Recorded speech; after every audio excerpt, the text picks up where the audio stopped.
On today's Minute of the Apes, Sean and I are super pumped because we have our Zera action figures. Yay. They greenlit the sequel without a story in mind. They just wanted to equal an unexpected gold mine. He said, oh no, as Heston said, I got to go. These are just some of the facts you ought to know as we go. Beneath the Minute of the Apes. Beneath the Minute of the Apes. Beneath the Minute of the Apes.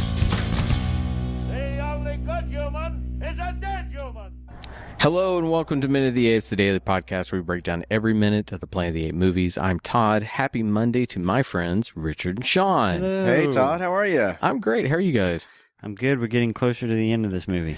Yeah, so to throw out that we got a little feedback this past week that somebody told us, hey, you know what? You're making an obviously bad movie sound fun and interject. So that's what we hope we're giving to you. Hopefully. But boy, I don't think there's one of the three people that are talking to you right now that are really going to lament when this is over. We're not really happy to be doing this right now. We're obligated to be doing this. No, I kind of like it. So Richard brought up a great point. This film, an unfair part of it when you do these minute by minute, an unfair element is that you take yourself out of the momentum of the scene. So that You're hypercritical, yeah. Yeah, I do think that is part of the gig. I do think that it really lends itself to being a bit of a jackass while you're watching it. But I think it's a very good point, and I'm going to try and watch it as a whole. Our conversation specifically about the last little bit with these with Mendez and these new characters. I went back and rewatched the scene in preparation for going over the next couple of minutes again. And I'll be honest, after talking through it with you guys, I could see the flow and understand a lot more of what was happening without being, what is that? Yeah. What's going on there? How did they get that ability? Like just kind of watching it unfold with the knowledge of what I knew was going on based upon the script in our conversation. I'm like, okay, I see how this works. The friend that gave the compliment said, and I know we're not going to step out of the movies by minute, but he said, I think an interesting approach to this and a better approach for him would be movie by scene. You only talk about that scene. So a 5-ish minute, 2 minute, 5 minute chunk. And I could see that. Then you're not necessarily breaking the flow of that scene in 2 minutes. If you did a Quentin Tarantino movie, it'd be like 5 episodes. You'd be done. But I do like the idea of being able to break down what each line means. I do too. If we did a scene, we might not always be able to get into the minutia of what one line represents or what they're trying to be said, what political statement is being made by just a line versus a scene. I just thought it was an interesting perspective from my friend Jeff. So thank you to Jeff. Jeff was on as an early guest and wants to be on again. So when we do Escape, we talked about it before. We've got this lovely new board. We've got the whole setup. I'm about to head into the realm of surgery of the old person. And at that point, these guys are going to be the ones set up. So if you're cool with it, maybe we start doing guests. We can see if we can do that. Richard has nothing to say. But sure. Yeah, let's do it. I like it. I want to bring people on. Throw the keys in a bowl. I like it. Okay, so we're minute 66 of Beneath the Planet of the Apes. Sean, tell us what's going on. All right, we're going to start with a shot of Brent looking up at the telepass and end with Brent saying, "Neither do I." And here comes minute 66 of Beneath the Planet of the Apes. It's operational, isn't it? The firing mechanism, it's intact, isn't it? We very much need your help, Mr. Brent. Why? We are the keepers of the divine bomb. It is our only reason for survival. And yet, as you see, we are defenseless. Defenseless against the slobbering, monstrous, materialistic apes. I'll help nobody. Go ahead, annihilate each other. I forgive you your language. There are times I know when your sanity is about to give way. I hope that does not happen. I hope you can tell us exactly what the apes are planning. We've caught some of their scouts. They're hideous creatures. And we've had them here, standing precisely where you are now. Either their skulls were too thick, or they really knew nothing at all. Neither do I. All right, it's minute 66. We have 3 living humans, a psychor telepath, 4 dead humans, poor Skipper, 1 dead ape, a shoeness of apes, and a gaggle of humans. So my big question in this minute, and it kind of to me, it is the massive question for this minute. How the hell does Brent know the bomb's active? Exactly. That's a big leap in logic to assume that 20 or 2,000 years in the future, the bomb is still working when I have a laptop that's 15 years old. Right. I can't even get to boot up. I just had to buy a new washer and dryer for that exact. It's like 10, 15 years old. Most machines go. Yeah. And so they expect him to understand that the bomb works, and he is knowledgeable enough to tell that it looks very pretty on the outside, so it's got to work. And what has he seen? Has he seen any evidence? Now, the bomb did go down in the ground He saw that. on that odd cut. And that's it. He saw that. He saw the bomb being prayed to, and then it being retracted and having Alpha and Omega written on it. It has had no sound effects. It's had no steam coming off of it to this point, correct? There's no, like, light blinking that says active or online or anything like that. No. He was an ANSA bomb specialist. Yeah. That's why he knows. What if I were to tell you that in this particular moment, his lines are not actually in the script? I would tell you that I'm not surprised that they shot something other than what's in the script. Yeah. That the line that he says, it's operational, isn't it? The firing mechanism is intact, isn't it? Is not in this scene in the script. Now, I was doing a little bit of a glance back in case it was from an earlier scene that he had with them or a later scene. I don't see it right now, but just in terms of this particular moment, that was added. Maybe to add increased intensity of the moment.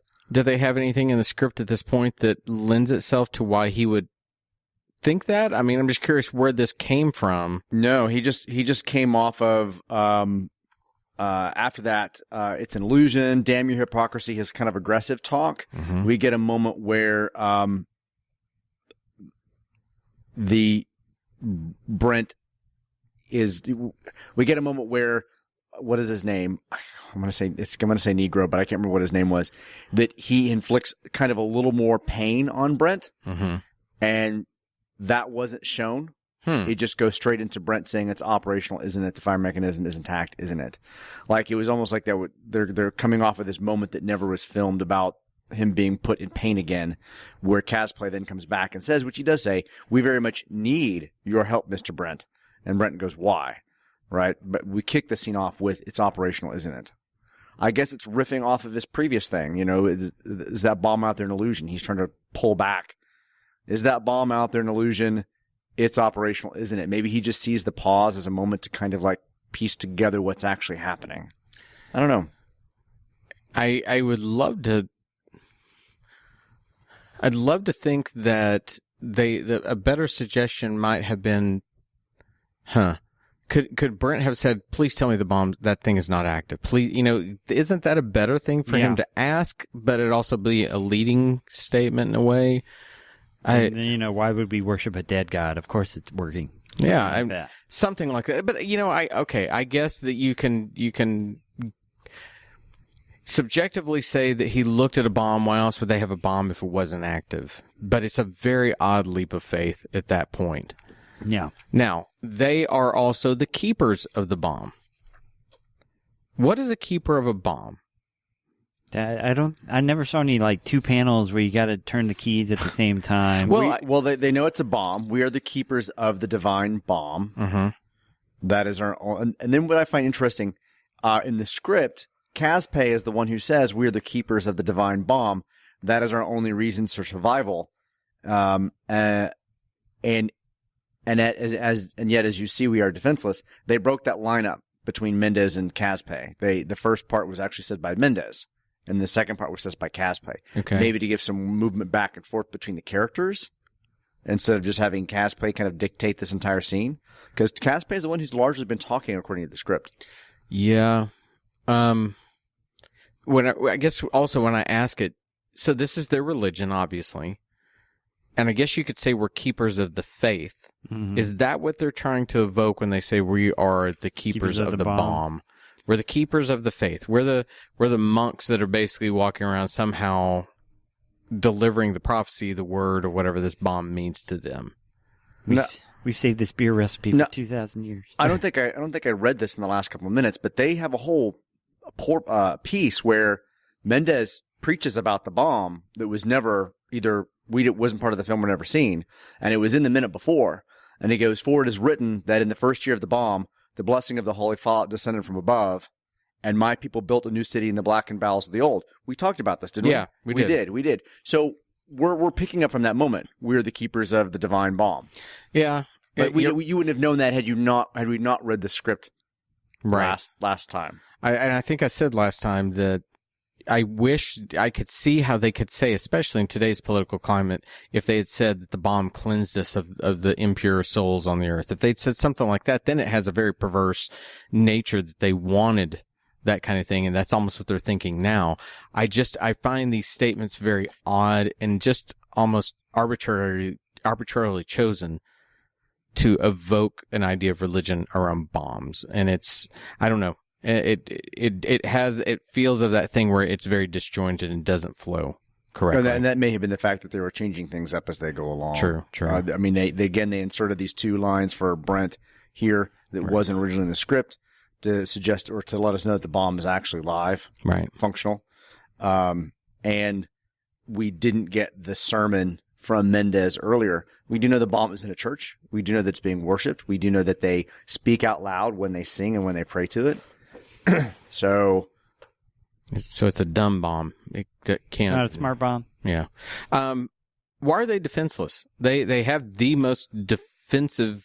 They have the possibility bomb. there they can blow the crap out of everybody. They can also use their magic mind murder machines, even though it doesn't really hurt people. It makes them think they're being hurt.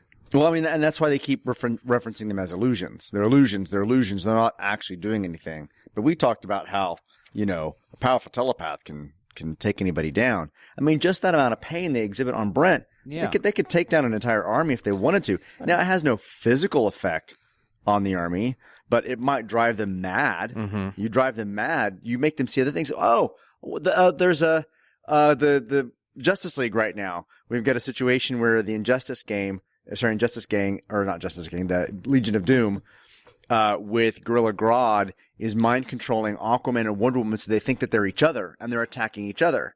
I mean, they could easily just use these illusions to make the guerrilla soldiers fight each other. Think they're monsters, yeah. Okay, so or think they're other humans or whatever. I think that's a very valid point, and these are some of the things that you wish this script would kind of get into, because if I'm Brent, instead of asking or saying the bomb is active, I plead with them, tell me it's not active, tell me you wouldn't do that. Well, we're defenseless. We do this and this.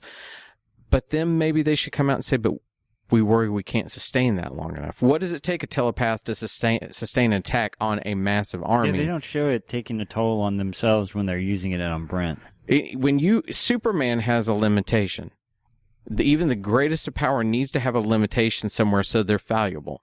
And it should, in this, if you want to evoke that they feel a sense of desperation, they should have a point of failure that's transparent to it. And I just think in this moment, that's the conversation that I kind of wish they were having a little bit more, is because we get into, in the coming minutes, we talk about the apes, we talk about the threat that they're posing. We don't ever find out why it's a threat to them. They have a bomb and they have mind control. They're not defenseless. They're not they may not have weapons per se, but they have weapons. There was an opportunity to show them as pacifists. Mm-hmm. And that the bomb is kind of this device they have that they can use to bring salvation for themselves and others if they can't actually move through a peaceful way. But they're not treating Brent or Nova with any sense of pacifism. Like there was an opportunity to kind of, we're trying to build up 2 warring nations, mm-hmm. and we have what appears to be this clean society of humans. I was kind of surprised by Brent, going off saying, I'll help nobody, go ahead and annihilate each other. And I'm like, Brent, you've got humans in front of you. Right. At a minimum, even with the weird mind control, a little bit, yeah. With the weird mind control, I would have been like, hey, humans, I'm here.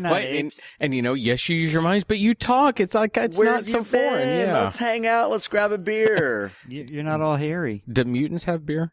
Do they drink telepathic beer? I don't know, but I was just kind of surprised that he actually is encountering humans, and he's seeing them as alien and foreign, and he's being equally hostile to them as they are to him. Right. And that probably would not have been my take in that situation. No, and I think that I think where this has to come from is they have a short production schedule. They're trying to find the conflict in the script, and it's just constantly We have to have you at odds with everybody.